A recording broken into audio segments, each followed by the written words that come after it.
Bom dia a todas e todos. Uma alegria encontrá-los aqui em Santa Maria, do Rio Grande do Sul, mais uma vez. E eu me sinto padrinho desse núcleo de pesquisa liderado pela queridíssima professora Bia Oliveira, que é uma das pessoas mais importantes da minha amizade, da minha convivência e do meu coração. E nesses anos que venho a Santa Maria e a professora Bia vai a São Paulo, e uma ocasião, vários de vocês foram a São Paulo e eu os recebi na USP.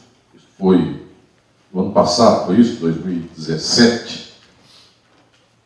Foi para mim uma grande alegria, porque vejo aqui neste espaço dos alunos da professora Bia Oliveira, na Federal de Santa Maria, um dos mais preciosos núcleos do Brasil de pesquisa em Direito e Crítica, e certamente a professora Bia está formando uma nova geração belíssima. Eu, quando encontro as alunas e os alunos aqui de Santa Maria, vários deles já vou conhecendo de várias ocasiões, tenho certeza de que vou recebê-los de braços abertos nesta caminhada em outros momentos da vida jurídica e acadêmica, e nós estamos fazendo uma estrada comum. Nesta manhã eu venho aqui ao Rio Grande do Sul para falar das questões do direito, do marxismo, e também falar de meu novo livro que acaba de ser lançado, e faço, portanto, nesta manhã, a sessão de autógrafos aqui em Santa Maria. Meu livro trata da crise atual, trata do golpe, se chama Crise e Golpe. Para chegar a estas questões, eu quero, de novo, reiterar aquelas que são as bases científicas, concretas, materiais, de como se pensa o direito e o Estado na nossa sociedade. Vejam, até hoje nós estamos navegando sem muita compreensão no que tange a própria estrutura do funcionamento da sociedade e das instituições. Alguns no Brasil de hoje têm medo do que acontecerá semana que vem. Outros creem que as instituições são sólidas. Outros creem que há juízes. Outros creem que há advogados. E tudo isso está nos revelando uma caminhada, está nos revelando um trajeto no qual nós estamos pensando conforme os fatos se desenrolam. Então, para nós, quem fez faculdade de Direito depois de 88, nunca alguém imaginou que a Constituição fosse ser suplantada.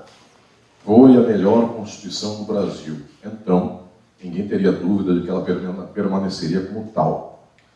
Até há uns 2 anos, Bia vai lembrar disso, quem fosse lutador ou lutadora progressista acreditava, inclusive, que essa Constituição tinha que ser reformada, emendada para mais, porque ela foi feita pelo Ulisses Guimarães e o Centrão, que era um bloco dos conservadores da década de 80. Então, nunca as lutadoras e lutadores progressistas gostaram muito da Constituição, na medida em que esta Constituição sempre foi conservadora. E, de repente, nós observamos que isto que era sólido se desmanchou no ar e, em algum momento, várias e vários começaram a dizer: se mexerem com a Constituição será para pior, então é melhor deixar do jeito que está.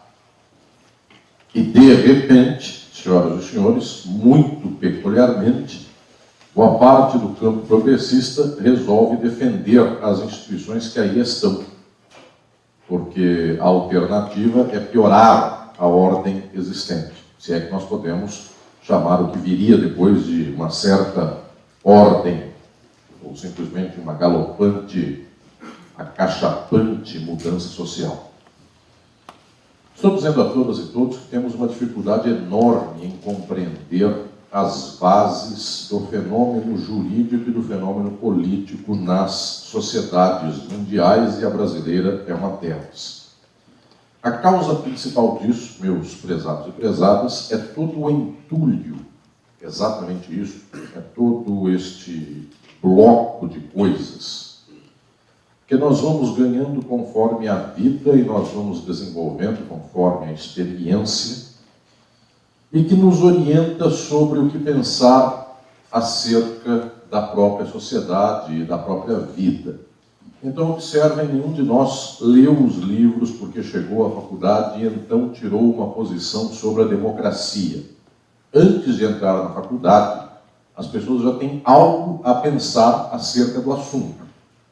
Ainda que seja algo muito provisório, mas as pessoas já ouviram no rádio aqui de Santa Maria alguém dizer: a democracia está em perigo. Ou, pá, que coisa horrível que é a democracia.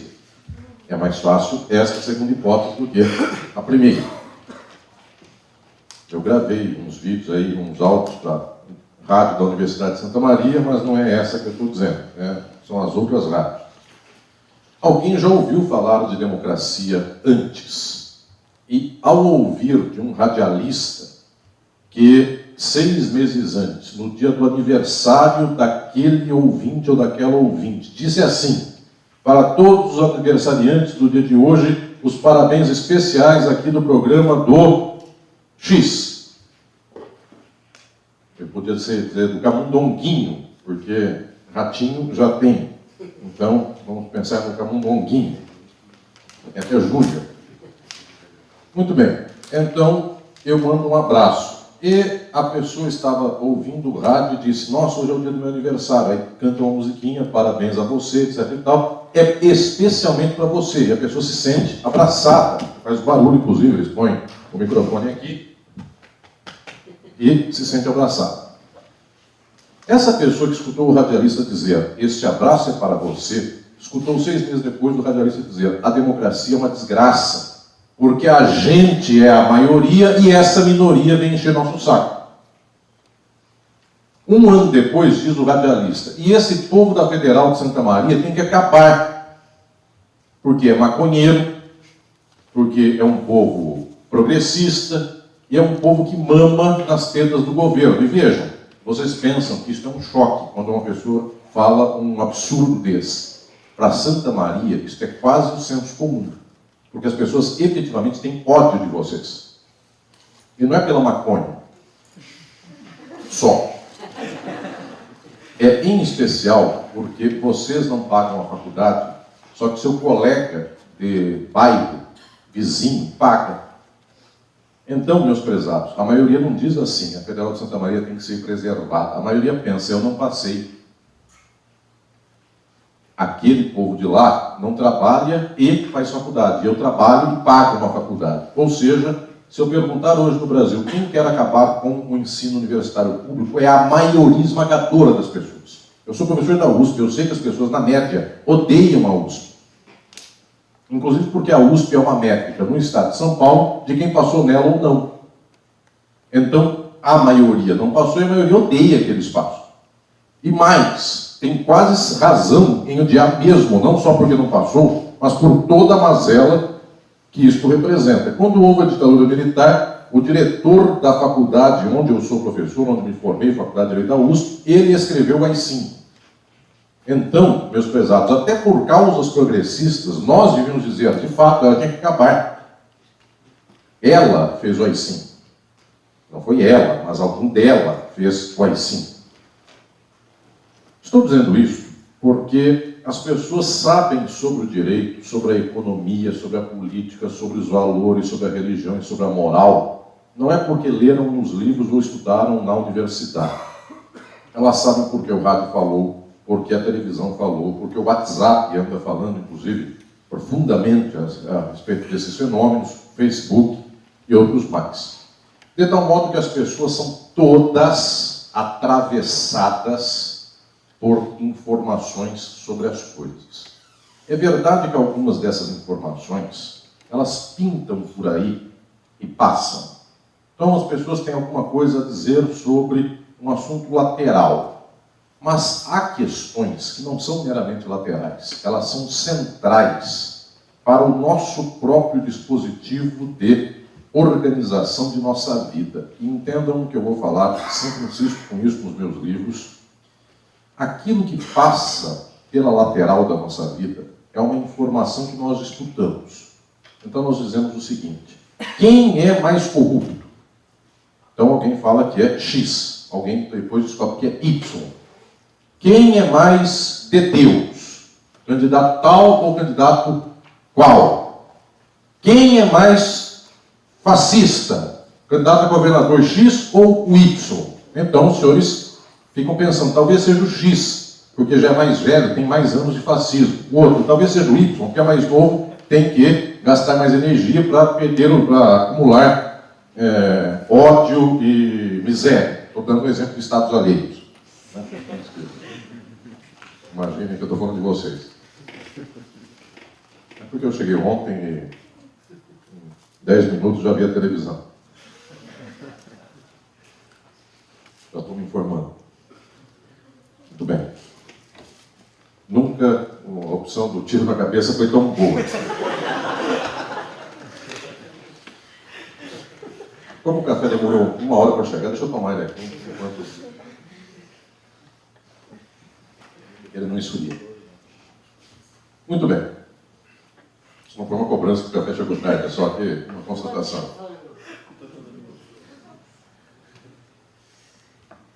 Depois vocês cortam essa parte. Que, aliás, é a única parte que não vai dar problema. Deixa só essa. O que disse ele? Tomou o café. Bem, corta só essa parte e passa isso. Então vejam lá, estou dizendo que nós temos informações que daqui a pouco nós esquecemos. Meus alunos e alunas, vocês, os jovens daqui, parece que estão chocados com a eleição deste ano. Daqui 10 anos vocês não lembram sequer o nome dos candidatos ao governo de agora. Porque isto veio, passou. Mas certas coisas não passam. E agora é a diferença central de uma informação que é disputável e aquela que não é simplesmente a que atravessa a nossa subjetividade. Aquilo que sempre insisto filosoficamente nas minhas obras, nos meus livros, é que o núcleo que organiza a nossa subjetividade não é aquilo que nos atravessa, é aquilo que nos constitui. E esta palavra, este verbo, constituir, ele é muito mais importante, ele é muito mais decisivo do que propriamente a informação de que alguém é mais apto a ser candidato a governador do que outro alguém. Observe, quando eu digo o seguinte: este que vai lá na eleição é mais de Deus do que o outro, vocês vão esquecer daqui 10, 15 anos quem era mais de Deus, se o mais velho ou o mais novo. Isso vocês já esqueceram. Vocês nem lembram do mais velho e do mais novo. O que vocês lembram e constitui a sua existência é que existem pessoas que são de Deus. Tanto assim que a pergunta, quem é mais de Deus, essa passa. Mas há coisas que são de Deus. E pasmem, há Deus. E ele tem uma métrica pela qual gente é mais dele, gente é menos dele. Posições são mais dele, outras são menos dele. Observe, para 98% dos brasileiros, a proposição, esta coisa é de Deus ou não é de Deus, ela está constituída como métrica possível. As pessoas só brigam para saber o que é ou não é de Deus. Mas que haja coisas de Deus, isso está constituído na maioria das pessoas. Eu já contei, não sei em que lugar, que eu passava na Praça da República em São Paulo, tinha um sujeito vendendo um carrinho de churros, de doce de leite. Eu estou passando em frente do carrinho de churros, meu escritório é lá perto, eu vi 2 meninas olhando para o carrinho de churros, eu estou passando do lado, bem na hora que eu estou passando, para depois contar aqui numa palestra em Santa Maria, e uma olhou para a outra e falou, como ou não como? A outra falou, não, não é de Deus comer churros. Eu entendi logo em sequência que não é de Deus churros, quer dizer, engorda. Mas observe, a palavra para engordar quer dizer não é de Deus. De tal sorte que, se eu associar logicamente, Deus é a favor dos magros. E engordar é demoníaco. Muito bem, já estou tirando aqui uma métrica inteira da gordofobia. E a gordofobia, de alguma maneira, tem ligação com Deus, dado que churros com doce de leite não é de Deus. Observe, metade pode dizer o seguinte: mas churros é de Deus, são de Deus. Doce de leite é de Deus. E quando ele é bem feito, bem docinho, etc e tal, lá da fazenda da Bia, etc e tal, é aquele leite é de Deus. Onde é a tua fazenda, Bia? Santa Cruz? Sul, é isso, né? Tudo bem. É que nem o Brizola, o Jânio, progressista, distancia. Bem, São Borja. Então vejam lá. O que eu estou dizendo é que nós disputamos se os churros são de Deus, mas nós não disputamos que haja coisas de Deus. Uma das pessoas que percebeu este processo foi, no final do século XX, este grande marxista chamado Louis Althusser. O professor Boito ontem falou dele em sua conferência. Althusser percebeu o seguinte: tem certas coisas que são disputáveis. Eu acho que churros são de Deus. Churros light são de Deus. Churros gourmet são de Deus. Churros com nata não são. Veja, são disputas como tais. Quem come carne está acabando com o mundo. Quem é vegano, não. É uma disputa possível, inclusive para a esquerda. A esquerda está muito próxima dessa disputa. É muito factível dizer isso. Quem bebe chimarrão é nacionalista. Quem toma coca é imperialista. A gente tem mais ou menos isso na cabeça. A gente tem essa ideia na cabeça. Ninguém me ofereceu chimarrão também até agora. Estou sendo maltratado aqui. Estou dizendo é que nós temos certos padrões que podem estar em disputa. No entanto, nós temos coisas que nos constituíram e elas estão numa base muito profunda. Bases como: sou homem, falo grosso. Uma mulher fala fino. Sou homem, sento de perna aberta. Mulher senta de perna fechada. Estas coisas estão muito calcadas naquilo que é a constituição da subjetividade. De tal modo que a luta das mulheres é para dizer que a mulher pode sentar do jeito que quer. Mas para ela ter que lutar por isto, já há uma estruturação geral da subjetividade contra a qual temos que nos levantar. Então, diz Althusser, isso se chama, tecnicamente, e este é um conceito central para pensarmos no nosso tempo, isso se chama ideologia. Exatamente isso.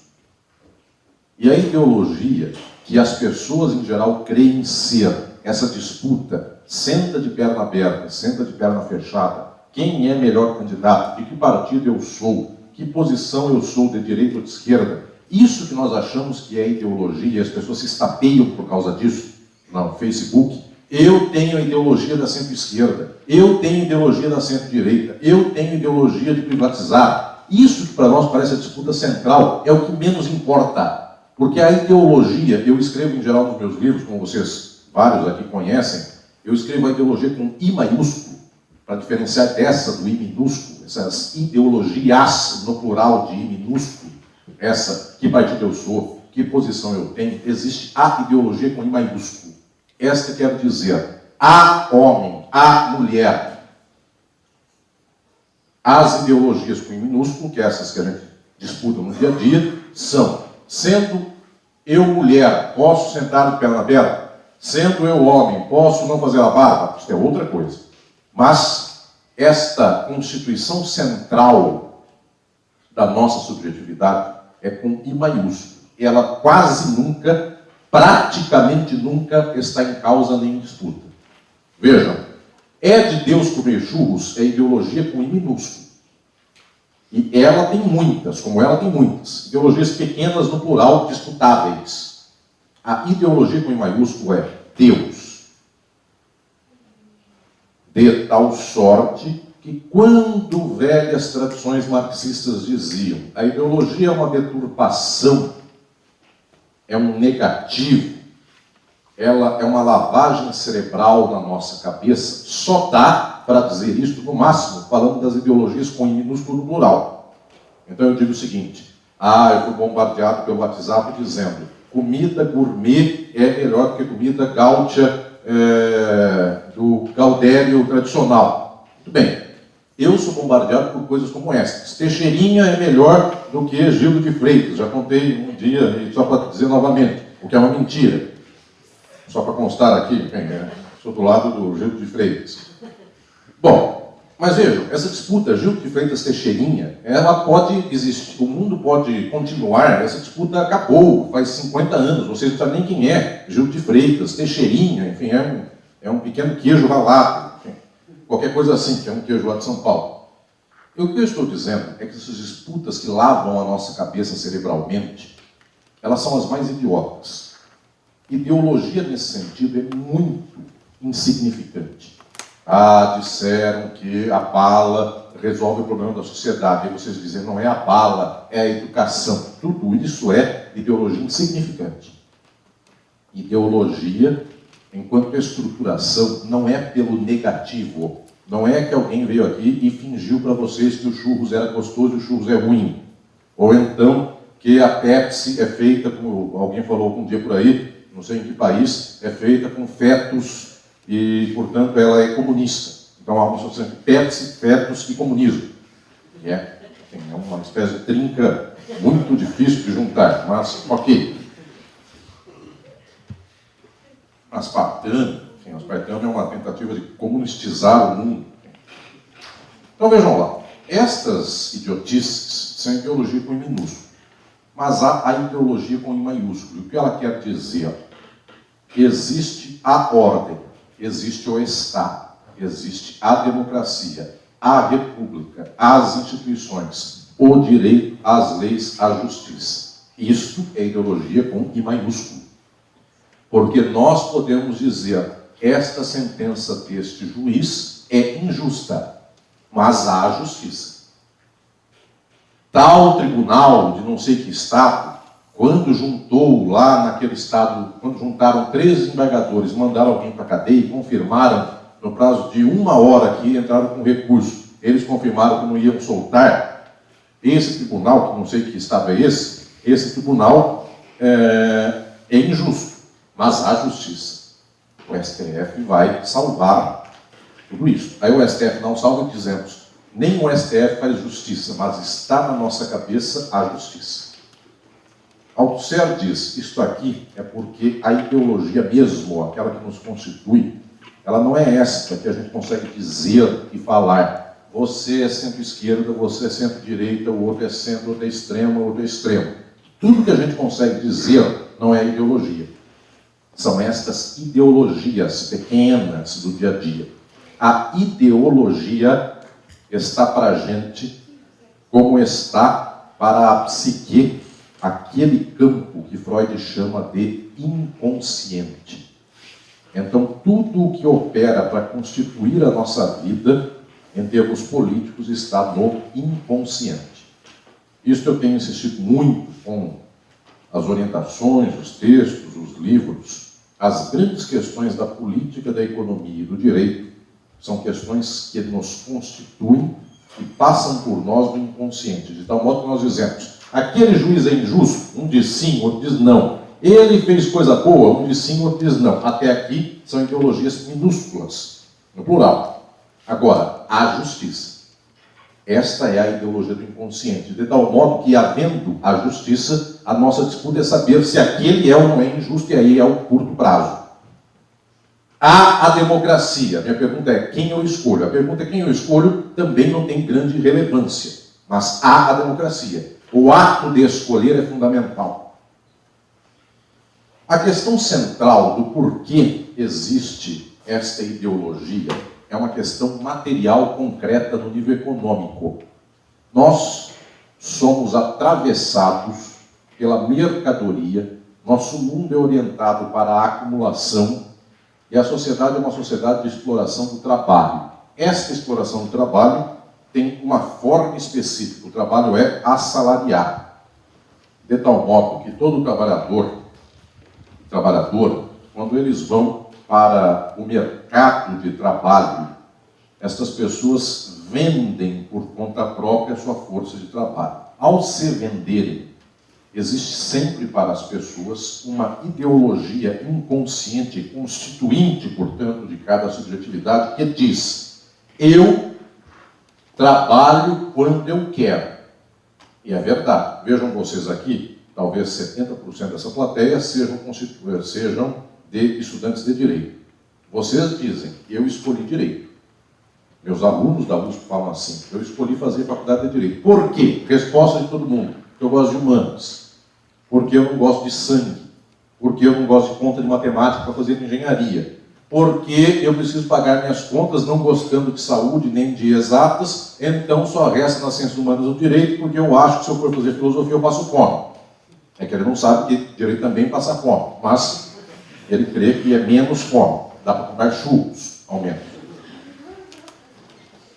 Muito bem, dado que o povo de humanas vende miçangas, então já temos a possibilidade de comprar churros. Bem, churros não é de Deus, miçanga, vejam sinais ocultos aí, que depois serão interpretados por quem abusar do vídeo. Bem, dito isso, nós consideramos que nós somos pessoas que escolhemos nosso trabalho. Então nós dizemos o seguinte: eu escolhi ser jurista. Então eu escolhi uma profissão que trabalha com papel. De vez em quando se vai ao fórum, de vez em quando se vai via preso no cárcere, via de regra, se trabalha com papel. São pessoas do papel, inclusive com atos manuais do papel. Os senhores gostam de livro. Antigamente jurista comprava livro por metro. Eu conheci jurista que comprou biblioteca por metro e disse: a lombada é dourada, então vai fazer bonito no meu escritório. Então comprava RT. Lembra da RT, Bia? A pessoa comprava RT por metro. Está aqui o Volney, que lembra da RT por metro. Está aqui o senhor Ronaldo, que também lembra que era RT por metro. Comprava 3 metros de RT douradas. Dourada. Eu conheci um professor da USP, inclusive, que um dia comprou uma estante inteira de uma livraria e levou embalado em saco preto e pôs na biblioteca dele, e por 3 anos não teve tempo de tirar o saco preto. Então era uma parte inteira ensacada, ele não sabia bem que livros tinha. Vejam, mas por que a gente gosta de livro? É uma ideologia banal, que vem de uma prática material. Que é esta? A gente lida com autos processuais. O cara faz carregamento de auto processual. Chega no fórum, tem que aprender se a última página do auto processual é a primeira ou é a última. Veja, coisas banais, mas a gente sabe por onde eu começo a ler o processo. Por trás, para frente ou de frente para trás. A pessoa vai aprendendo. Terceiro, quarto ano de faculdade, os senhores já estão na faculdade dele para você aprender praticamente só isso. Quem não registra não é dono, os senhores vão lá no cartório de registro de imóveis, os senhores têm um dedinho, inclusive, aqui no Rio Grande do Sul deve ser assim, inclusive, um dedinho, que é onde assina, e embaixo um carinho. Quem não registra não é dono. Deve ser igual a São Paulo. O cartório é o mesmo tipo de desgraça em qualquer lugar. Bom, estou dizendo isso porque nós temos coisas como gosto do papel, compro um livro. Até que muda. Por que muda? Porque vocês, nova geração, não estão entendendo metade da minha piada quando eu digo: pega um auto processual de papel e leva ao fórum. O senhor Márcio entende isso, mas a nova geração não entende mais o que é auto processual, que lê do começo para o fim. Por quê? Porque é tudo processo eletrônico. Então, para vocês, não tem auto processual. E isso mudou. O jurista é do papel. Esta é uma ideologia banal que mudou. Só que o jurista, tal qual qualquer pessoa, tem algo que não muda. E esta é a ideologia com I maiúsculo. Qual é esta? O jurista escolheu fazer direito. Sou cortador de cana, sou plantador de fumo no Rio Grande do Sul. Agricultor. Trabalho para a fazenda do grande plantador de fumo de Santa Cruz do Sul. Muito bem. Diz essa pessoa: por que eu planto fumo e colho fumo? porque eu fiz um contrato com o fazendeiro, contrato pelo qual ele quis me contratar e eu quis ser contratado por ele. Quando eu digo eu quis e ele quis, está à vontade. Tal qual vocês dizem, eu quis ser jurista. Só que tem uma diferença, porque vocês são os playboys de Santa Maria, vocês efetivamente no terceiro ano do ensino médio podiam escolher entre fazer direito, fazer engenharia, os senhores podiam fazer medicina, via de regra os senhores prestaram medicina e não passaram, no outro ano fizeram direito então, e por causa disso começam a dizer que vocês são de humanas, não é mentira, vocês queriam saber de citoplasma, vocês queriam saber o que era complexo de Golgi, nada queriam saber sobre filosofia ou sobre quem foi Machado de Assis, e continuam se iludindo até hoje sobre isso. Então vejam, o que eu estou falando aqui nesses termos é que para alguém de classe média ou alta, ou seja, para aquele que começa a deter capital ou riqueza, faz sentido dizer, eu escolhi. Trabalho numa pequena cidade do interior do Rio Grande do Sul. Naquela cidade tem um bar, uma igreja, uma prefeitura, 3 fazendas de fumo. Não sou amigo do prefeito, porque na hora de optar, eu optei pelo que perdeu. Então vejam que as ideologias com minúsculo também acabam com a vida de alguém. A pessoa optou por quem perdeu. Como vocês aqui, certamente optarão por quem perdeu. Então, os senhores já estão tristes, a partir de segundo. Bom, sei lá. O que eu estou dizendo é que ele não pode trabalhar na prefeitura, ele não é padre, ele não é pastor. O dono do bar não contrata funcionário, porque para servir pinga basta ele e a mulher dele. O que ele vai fazer? Ele escolhe trabalhar na lavoura de fumo. Como escolhe? Nós imaginamos. Ele não tem opção. Ele só pode, no máximo, escolher entre a fazenda X ou a fazenda Y. Mas para as duas é plantar fumo. Senhoras e senhores, para a maioria das pessoas a vida é compulsória apenas com um ato voluntário dentro do compulsório. Qual é? Declarar que quer trabalhar para alguém e ser explorado por alguém. Esta declaração é jurídica. Essa declaração é fundamental. O que vem a ser essa declaração? Ainda que eu só tenha esse emprego na vida, eu sou obrigado a dizer, eu quero este emprego. E é isso que faz a diferença da exploração capitalista para a feudal e a escravista. É o declarar querer. O que está subjacente a tudo isso? Agora eu chego mais a fundo ainda nessa questão. O que está subjacente é a noção de sujeito de direito. A pessoa é sempre sujeito de direito. Ela, por direito, opta. Então ela diz, eu quero trabalhar ali e não lá. Por quê? Porque eu quis que juridicamente eu sou um sujeito que pode optar. Isso eles sabem. Quando é que o direito chama de impossível esta opção? Quando ele é menor de idade, quando ele é louco de todo gênero, quando ele foi interditado, quando ele é pródigo, mesmo assim, quando tinha pródigo, hoje todo mundo é pródigo. Se eles compraram um celular de 5 mil reais, eles são pródigos. Portanto, eles gastam tudo que tem por aí. Lembrando que pródigo, o direito civil, não é quem volta para casa, é quem gasta, porque tem a parábola do filho pródigo e as pessoas confundem. Pródigo é gastar e não voltar para casa. O senhor Volney foi gastar, mas volta, então ele é um pródigo em todo sentido. Muito bem. O que eu estou dizendo aqui é que nós temos efetivamente uma ideologia constituinte em nossa cabeça pela qual nós somos sujeitos de direito. E, portanto, nós escolhemos de tal sorte que nós consideramos que no nível político também tudo é escolha. Os senhores são cidadãos, os senhores vão, depois de amanhã na urna, apertam um número por lá e faz plim-plim. Plim-plim é até um modo bem claro, inclusive, de dizer, faz um plim, que é um plim-plim um pouco mais estendido, e os senhores confirmam que o plim-plim quis, de tal modo que os senhores estão dispondo da vontade. Toda a tradição mais alta da ciência social, esta tradição marxista, diz que aqui está o cerne da subjetividade no capitalismo, em toda a relação social, em todo modo de produção capitalista.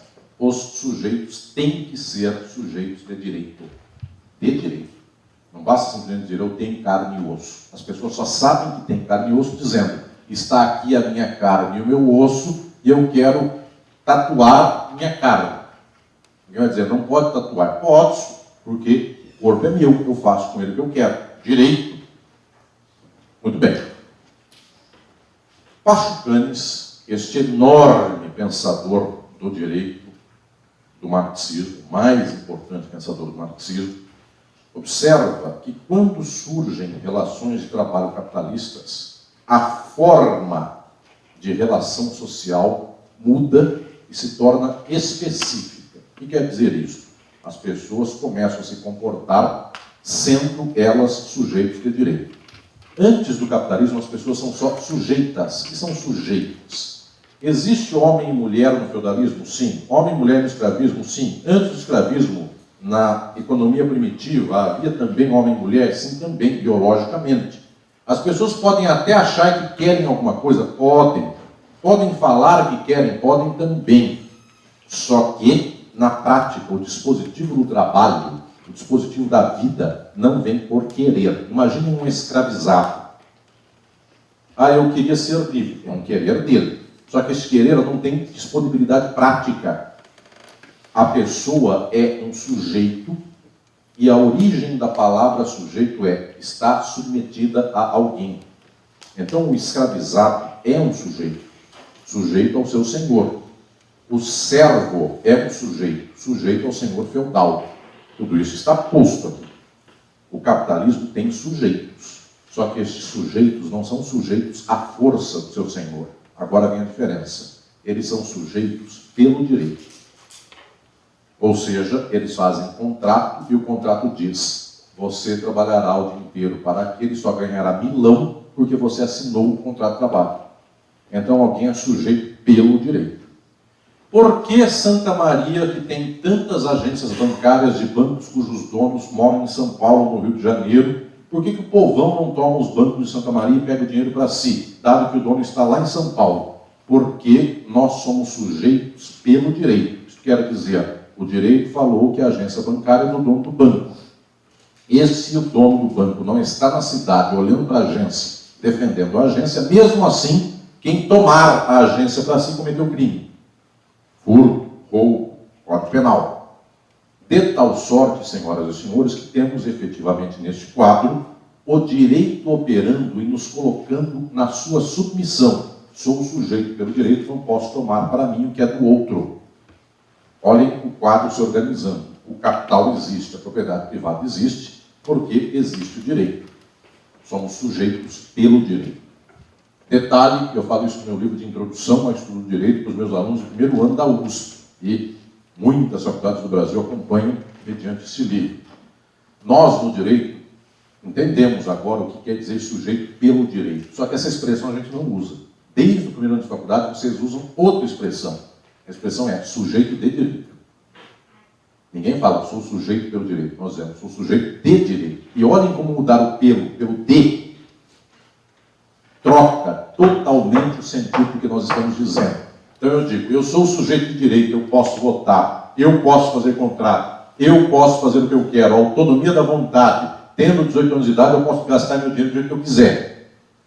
Sou sujeito de direito. A expressão sujeito de direito soa muito positivamente na nossa cabeça. Se eu digo, sou sujeito pelo direito, eu quero dizer o seguinte: eu queria ter um banco, não posso pegar o banco porque o banco é do seu proprietário. Ah, que pena, eu sou sujeito pelo direito. Vejam, é a mesma expressão, e nós somos submetidos pelo direito. É isso, no final das contas, o que acontece. Só que nós contamos como se fôssemos sujeitos de direito. Como se fosse muito bonito ser submetido pelo direito. E assim ficamos. Junto com isso, quero continuar nessa toada, existe uma outra constituição de práticas materiais da nossa vida que diz respeito não só ao direito, mas também ao Estado. Então nós dizemos, por que a propriedade é do dono do banco? Porque o direito garante que é dele, estamos submetidos pelo direito, até que eu já expliquei, mas também porque quem garante que a propriedade seja do proprietário não é o próprio proprietário. O dono do banco mora em São Paulo. Ele mal sabe que existe Santa Maria. Se alguém disser, e Santa Maria? Responde, Mãe de Deus. Então ele não sabe que está falando de uma cidade. Muito bem, Ele mal sabe que existe um bairro aqui de Santa Maria onde há uma agência do banco dele, dado que ele tem 6.000 agências no Brasil. Não tem notícia desse fato. E por que o banco é dele? E por que os pobres de Santa Maria, que são a maioria de Santa Maria, parece que não, mas tem pobre de Santa Maria, como tem em qualquer lugar do mundo, por que eles não tomam o banco para si? Parece que não, porque vocês sempre têm orgulho de dizer que aqui só tem ricos. Bom, por que tem? Todo mundo é sempre o melhor, e a sua cidade é a melhor. E aqui, efetivamente, a cidade é melhor. Tem a Pia, tem vocês. Mas vocês são pobres. Um dia um cara me disse, eu gastei 5.000 na balada, eu sou rico. Eu falei, gente, o verdadeiro capital, 5.000, não quer dizer nada. Ele pega e põe fogo para esquentar o churrasco com 5.000. É que vocês são menos pobres do que quem não ganha 5.000 por mês. Isso. Então é uma disputa de pobreza. Quem fez direito é pobre, porque se eles imaginam que alguém é feliz em trabalhar pegando auto processual. Só pobre faz isso. É que é menos pobre do que o pobre que é instrutor de ginástica na academia. Vocês acham isso. Então, ele ganha 1.000, eu ganho 2.000. Tá, mas ele faz spinning. E vocês disputam contendas judiciais no fórum. Melhor fazer spinning. Eu não sei nem o que é, mas eu creio que seja melhor. Já contei que eu vi também aqui, zumba. Não sei o que é, mas parece melhor do que ser jurista. Sabe o que é spinning, Bia? Não, também estamos nessa. Alguém depois nos conta. Bom, então vejam lá, existe uma ideologia política estatal e uma prática social estatal. O que vem a ser esta prática estatal? Quem garante capital não é o capitalista, quem garante capital é o Estado. Sempre. A ordem é essa.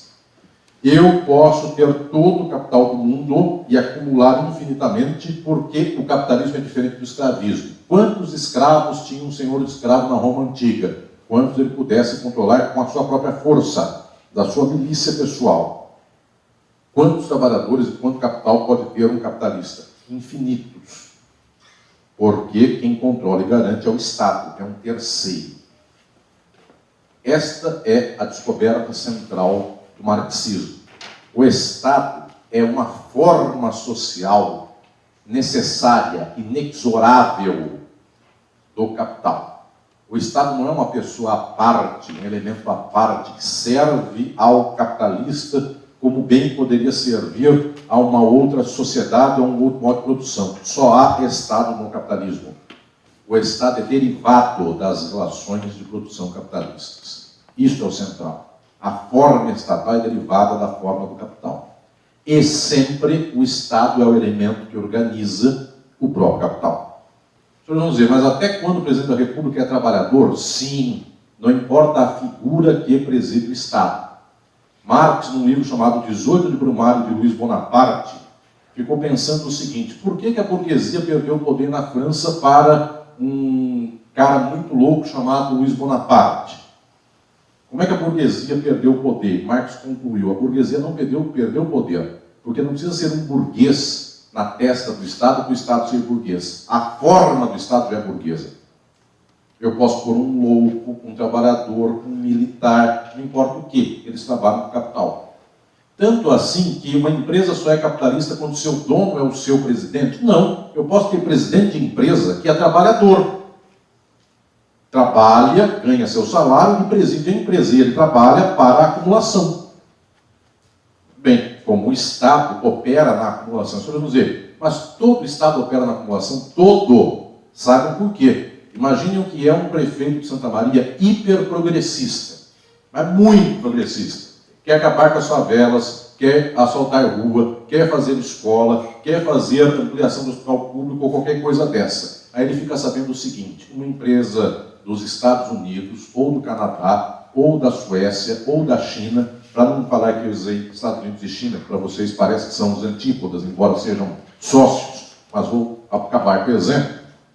Imaginem que uma empresa sueca que faz aviões, essa hipótese existe, ela diz o seguinte, eu vou fazer uma fábrica de aviões no Brasil.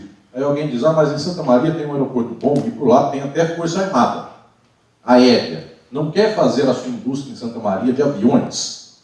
Aí ele diz, tá, eu faço a indústria, mas eu quero terreno de graça eu quero não recolher imposto por 50 anos.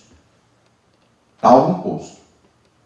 Aí o prefeito hiperprogressista, muito progressista, querendo fazer escola, casa, acabar com a favela, ele é chamado pelos seus e é levado à seguinte dúvida. Se você não recolher imposto nenhum dessa empresa, você não ganha nada de imposto. Só que tem o seguinte, ela dá 5 mil empregos.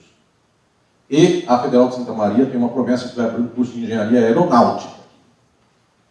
Vai vir gente do Brasil inteiro. Vai circular a economia. Então você vai colher impostos indiretamente, porque vão abrir um bairro novo, vai ter construção civil explodindo. Aí você vai ter impostos, vai ganhar dinheiro e vai construir casas para acabar com a favela. Então o prefeito mais progressista de Santa Maria vai dar um terreno inteiro para construir a fábrica do avião. Senhoras e senhores, esta é a visualização de que a forma estatal opera para a acumulação, ainda quando ela é progressista. Eu quero acumular para dar casa, se é progressista. Se não é progressista, eu quero acumular para acabar com esses vagabundos.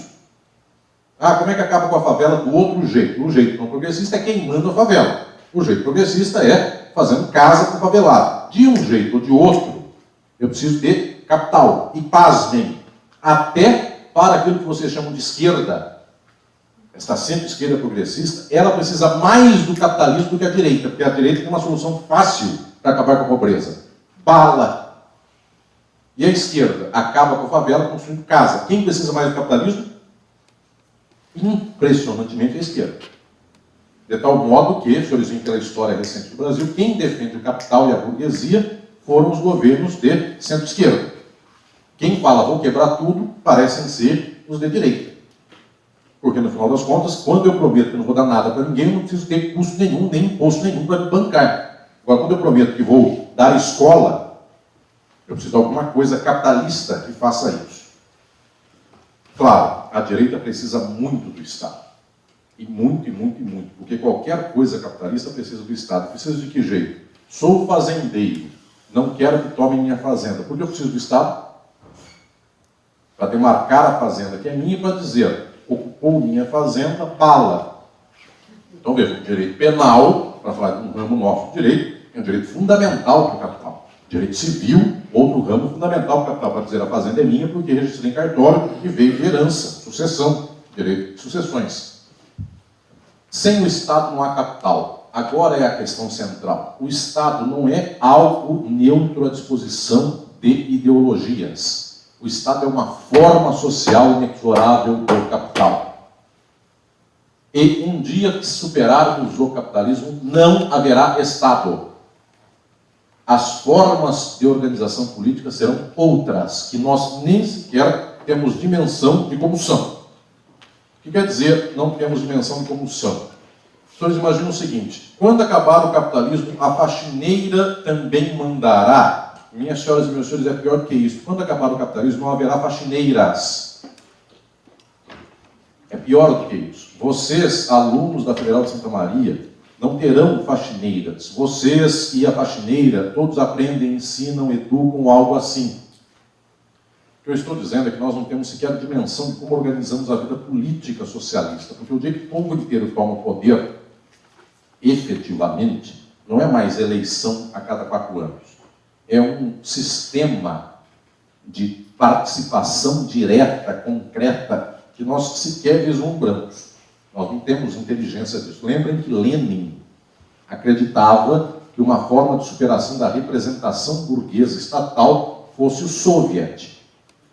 Essa participação direta dos grupos, das massas, dos trabalhadores, na fábrica, no bairro, na escola, na vizinhança.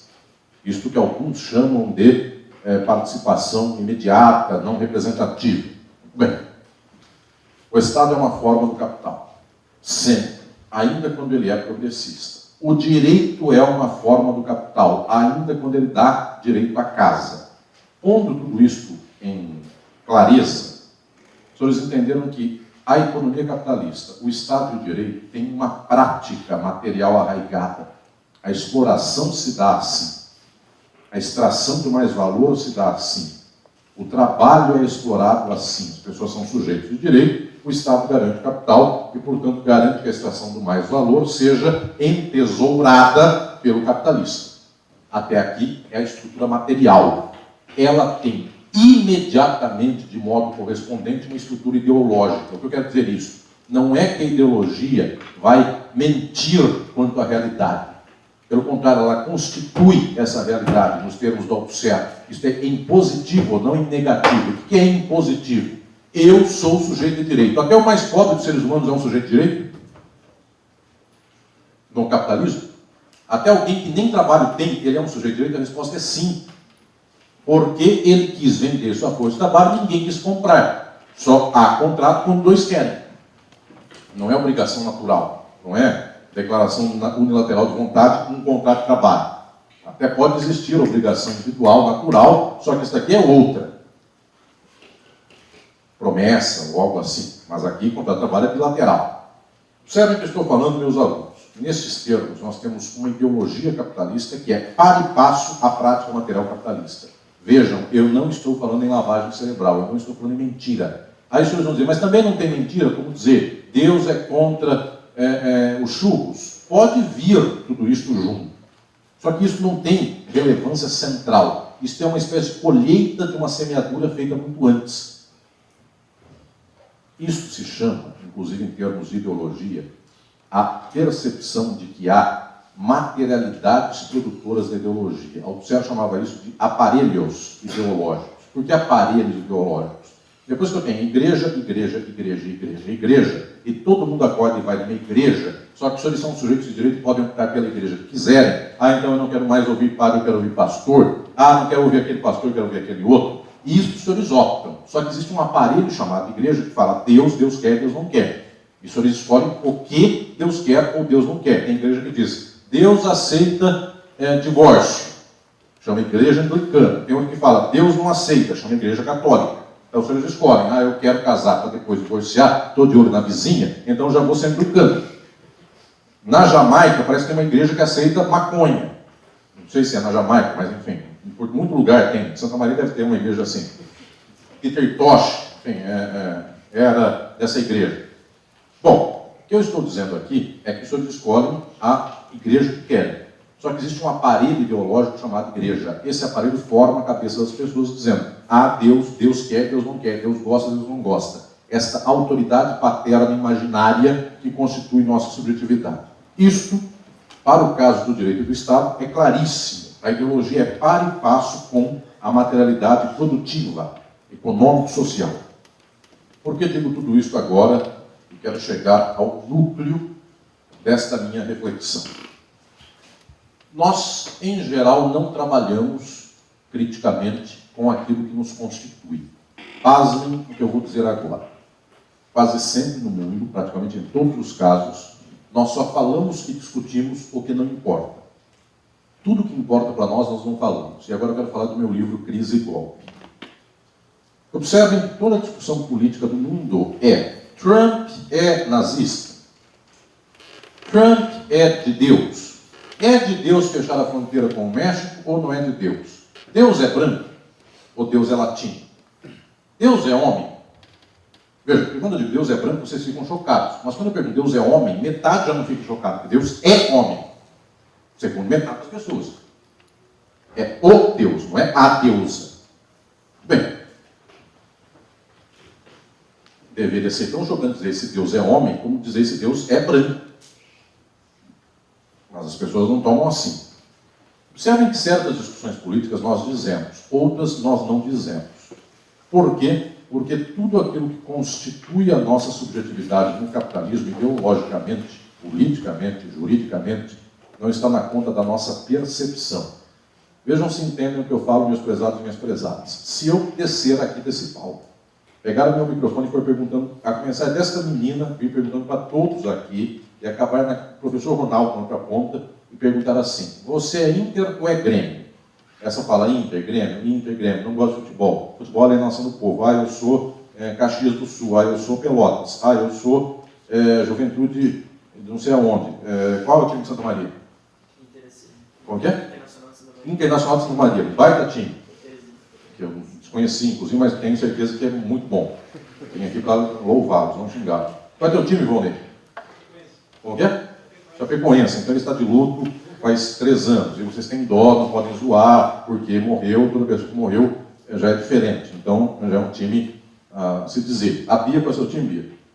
Não tem, porque ela é uma pessoa progressista. Então é dada a isso. Bom, eu fiz essa pergunta banal, vocês respondem. Querem ver como é que se eu descer um pouco já fica mais incômodo, mas eventualmente vocês respondem? Não estou porque está gravando, mas se eu perguntasse, em quem você vota? Essa menina diz para mim, voto no X e não no coiso. Essa diz, no X e não no coiso. Aquela, não voto porque para mim X e coiso é tudo burguês. Ela, portanto, é 16. E assim vai. Outro não voto porque a democracia é um instituto burguês. Lá. Um lá perdido, que é quem está gravando para contar depois para os outros. Eu voto no coiso. Está sempre aí no meio. Bom, mas não vai contar. Ok.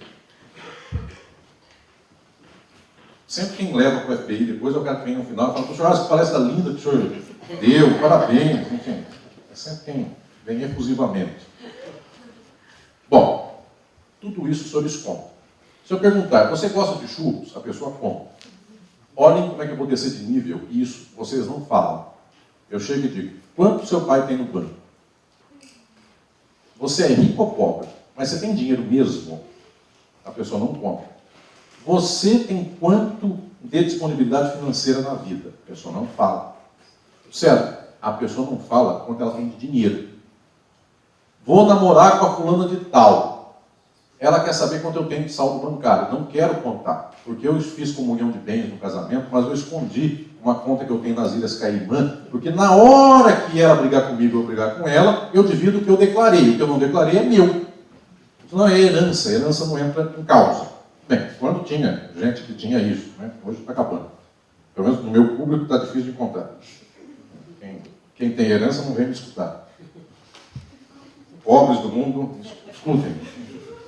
Bom, se eu perguntar do dinheiro, ninguém conta. Agora eu vou descer e vou fazer a seguinte pergunta. O que passou sexualmente na sua cabeça hoje cedo? De desejo. A pessoa fica espantada. Não quero dizer. Passou que eu não tenho desejo sexual porque eu sou fiel à minha esposa. Assim é a resposta padrão. Você hoje de manhã, quando ligou a televisão, o que você pensou ao ter visto a fulano de tal? Não pensei nada porque eu prometi fidelidade total no casamento. O que passou pela sua cabeça eroticamente ontem à tarde? Passou muita coisa. Enfim, certamente metade dessa sala viu cenas pornográficas ontem durante o dia, no celular. Só que vocês não contam. Inclusive, vocês ficam chocados se forem obrigados a contar aquilo que nem vocês fazem como autonarrativa. Porque, no final das contas, nem nós fazemos essa autonarrativa. Eu estava vendo o noticiário do UOL, e aí eu vi lá uma notícia de que a fulano de tal ficou louca e tirou a roupa no aeroporto de Congonhas. Existiu esse fato uns 3 anos. Uma mulher deu um ataque de 5 minutos, tirou a roupa e ela virou subcelebridade porque ela ficou pelada no aeroporto de Congonhas. Muito bem. Que notícia interessante, tinha outra por lá. Votos nulos na eleição de 2018 serão 27,3%. Tem essa, votos nulos, 27,3%, e outra, ficou pelada no aeroporto de Congonhas. Os senhores explicaram nessa. Ficou pelada no aeroporto de Congonhas, mas os senhores são gente da universidade, vocês não ficam atrás de fofoca, vocês não ficam atrás de noticiário de subcelebridade, vocês não sabem o que é A Fazenda, vocês não sabem o que é BBB, vocês desconhecem todas essas coisas. Mas vocês leram, vocês viram. Então passou pela cabeça de vocês um certo interesse de desejo erótico sexual.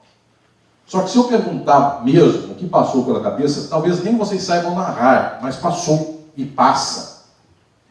O que eu estou dizendo de conclusão central? Que o time de futebol de vocês importa quase nada. E vocês falam. Se eu perguntar com quem vocês votam na eleição, também importa quase nada. E vocês falam. Se eu perguntar se vocês preferem a aula do professor X ou do professor Y, vocês falam e também não interferem para quase nada. Se eu perguntar se vocês acham que a professora Bia é muito brava na prova ou muito gentil na prova, se ela corrige a prova com mão pesada ou mão leve, vocês são capazes de falar para a Bia. Bia, você precisa dar um 10 para a gente, porque a gente trabalhou para você e você é uma professora muito carrasca. Porque isso não afeta nada a relação de vocês com a Bia. Afeta quase nada. Agora vejam, aquilo que é a determinação material, econômica, é o segredo da vida de vocês. Isso ninguém sabe. Aquilo que é a constituição do desejo e da repressão, em termos eróticos, inclusive, em termos de pulsão de vida e de morte, para falar nos termos de Freud, vocês não narram. E por que eu estou dizendo isso? Porque no nível da política e do direito, tudo que a gente conta é o que importa menos. E tudo que importa mais, a gente sequer sabe pensar. O que importa menos? Teve golpe ou não? Quem vai ganhar a eleição? Isso importa menos. O que importa mais? Por que há Estado? Por que há democracia? Para quem serve? Quem extrai possibilidades econômico-materiais e políticas deste estado político de coisas? Essa pergunta ninguém faz. Tal qual a gente faz a pergunta, o que passou pela sua cabeça ontem à tarde? Qual foi o seu desejo erótico anteontem? Isso não passa para as pessoas. Como não passa para a gente, eu volto a dizer, qual a natureza do Estado. Mas isso é constitutivo. Digo isso porque, basicamente, eu aponto nesse livro que eu estou lançando agora, aqui em Santa Maria, Crise e Golpe, eu aponto que o fato da crise brasileira e mundial se apresentar do jeito que se apresenta, se deve também, eu vou começar pela segunda das causas, antes de chegar na primeira, a uma inteligibilidade errada ou uma apresentação parcial ou fenomênica, ou, para dizer em outros termos, lateral do problema que é central. Qual é a questão lateral? É que nós somos constituídos e capturados pela ideologia jurídica. Isso eu digo no capítulo 1º do meu livro Tese e Golpe, Crise e Golpe. Esta tese vem no capítulo 1º. Nós somos capturados por uma ideologia jurídica. Então nós dizemos, uma presidenta caiu, mas o STF vai voltar para trás e vai dar o mandato para ela. Porque nós acreditamos nas instituições. Tal juiz é do mal, mas haverá um ministro que é do bem. A gente acredita nas instituições. O direito é bom, o jurista que é errado. Gente, quem imaginar uma coisa como essa, se quer entender o que é a realidade. É uma pessoa que está dizendo isso, está querendo dizer que churros são bons, ou são de Deus. Isso não tem relação com a realidade. Porque, efetivamente, nós temos um nível profundo do qual nós não nos desencilhamos. Primeiro deles, nós não sabemos fazer a crítica do direito. O direito e suas instituições são forma da exploração.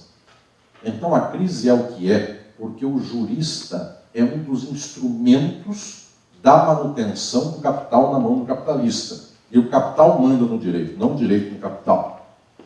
Eu proponho neste livro também que as crises geram soluções, e solução aqui é um modo muito simples de dizer, se vocês já entenderam a ironia, as crises geram respostas que, via de regra, ou são do direito ou são militares.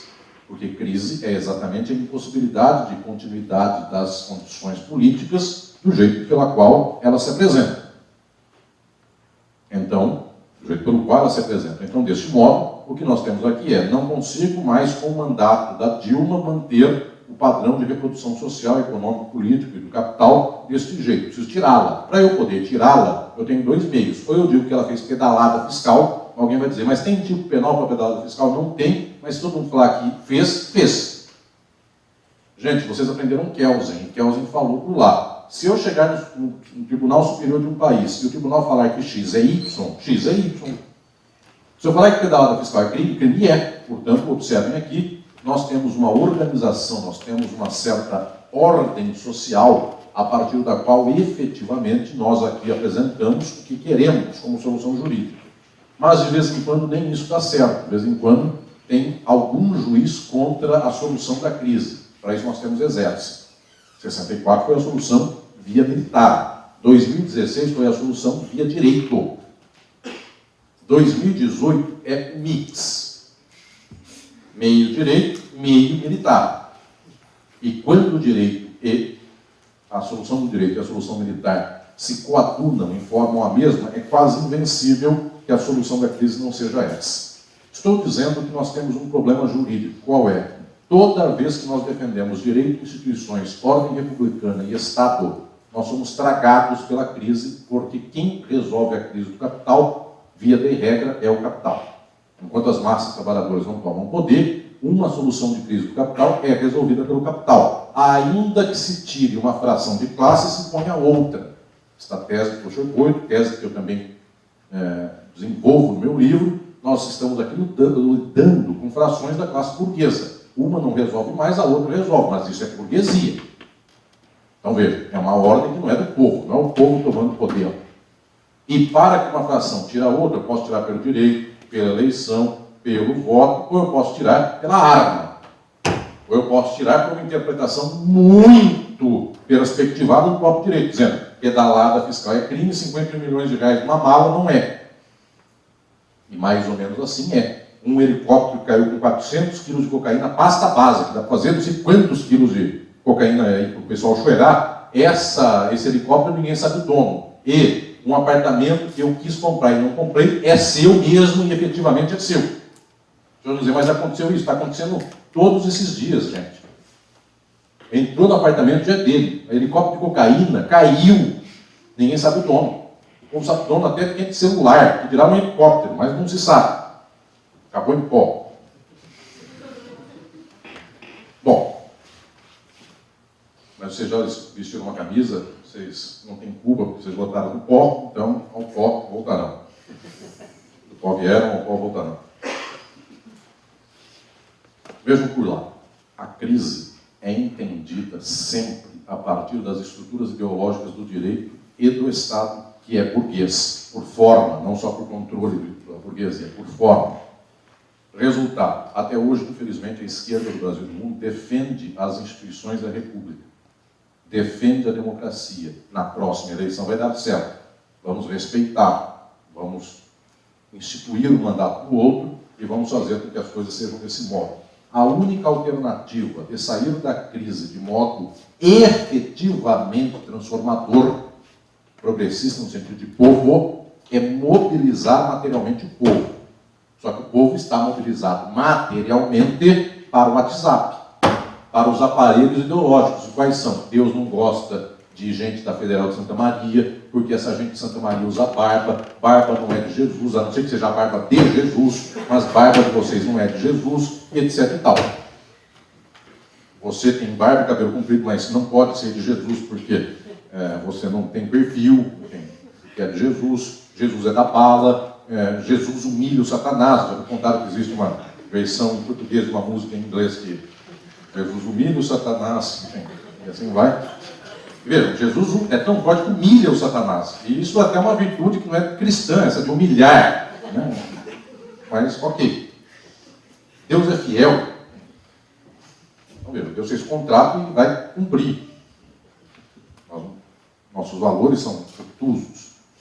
Já há católicos contra o Papa Francisco, há muitos, inclusive aqui em Santa Maria deve estar cheio de gente contra o Papa Francisco, inclusive que é argentino. Então, embora vocês também talvez preferissem ser anexados pela Argentina do que aguentar esse povo do Ceará. A menina de Uruguaiana já disse a Bia um dia aqui comigo numa palestra. Guria tem direito. Bom, isso é uma música. Depois a Bia põe no YouTube. O que eu estou dizendo, minhas senhoras e meus senhores, é que nós não temos aparelho ideológico de crítica, porque o nosso aparelho ideológico de estratégia é o aparelho burguês. O nosso inconsciente de esquerda é igualzinho para a direita. A maioria das pessoas é a democracia, o Estado, o direito, as instituições. É o mesmo. A gente apenas faz uso alternativo daquilo que é a ideologia do capital. Só. E faz 40 anos que nós renunciamos. Este é o estágio do pós-fordismo capitalista. Eu apresento isso no meu livro de Estado e Forma Política. Na regulação pós-fordista do capital, nós efetivamente renunciamos a uma crítica estrutural das instituições políticas e jurídicas do próprio capital. O que nós dizemos? Vamos melhorar a circulação das riquezas, vamos melhorar a distribuição, Bolsa Família. Então, nós estamos efetivamente reféns desta lógica ideológica do capital. Causa profunda da crise. Esta causa, senhoras e senhores, me permitam dizer aqui, não é simplesmente o WhatsApp, não é simplesmente também um povo que, da noite para o dia, resolve acreditar que Jesus é boi, bala e Bíblia. Ou algo assim. Qual a causa profunda disso? A causa é uma causa material do capital. Minha tese central nesse livro Crise e Golpe é que o Estado e o direito têm uma relação necessária com o capital, cujo regime de acumulação é crise. Esta é a tese central. Não é que de vez em quando há uma crise do capital. O capitalismo é crise. E por que é crise? Em primeiro lugar, porque para 1% mandar em 99 é sempre crise isso. Porque os senhores sabem que uma pessoa sendo pobre, ela vai se insurgir, ela vai ver uma coisa na rua e vai pegar, ela vai presa, a pessoa vai presa, tem um filho de 1 ano, o filho não viu o pai quando cresceu, qualquer coisa assim. A sociedade capitalista é sofrimento constante. Todas as mensurações de orientação psíquica das pessoas no capitalismo revelam, desde o surgimento do capitalismo, uma dor constante nas pessoas. Tanto é que o capitalismo pós-fordista é eminentemente da depressão.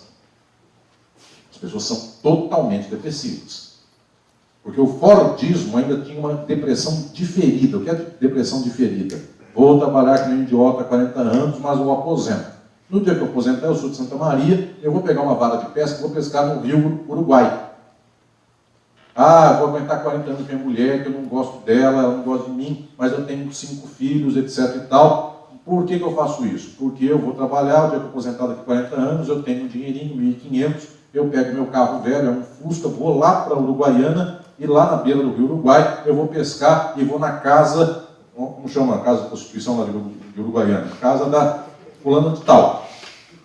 Estou perguntando, não é que você tem que saber, os outros te contaram. Bom, então vejam lá.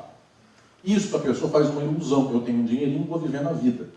Hoje, minhas senhoras e meus senhores, não é essa depressão diferida. Ah, depois que aposentei não tem mais sentido na vida, eu vou ser marceneiro, eu vou lavar o carro. Gente, como é que cura a depressão dos antigos? Vou lavar o carro, vou jogar truco. Existe essas coisas aqui no Rio Grande do Sul? Me contaram, inclusive, que TCC é truco, churrasco e cerveja. É um jeito de fazer trabalho no final de curso. Bom, gostou, Volney, dessa aí? Não? Em Santa Catarina é o mesmo sistema. Mas veja, como é que é a solução de hoje da sociedade? Eu não sei se eu aposento, passou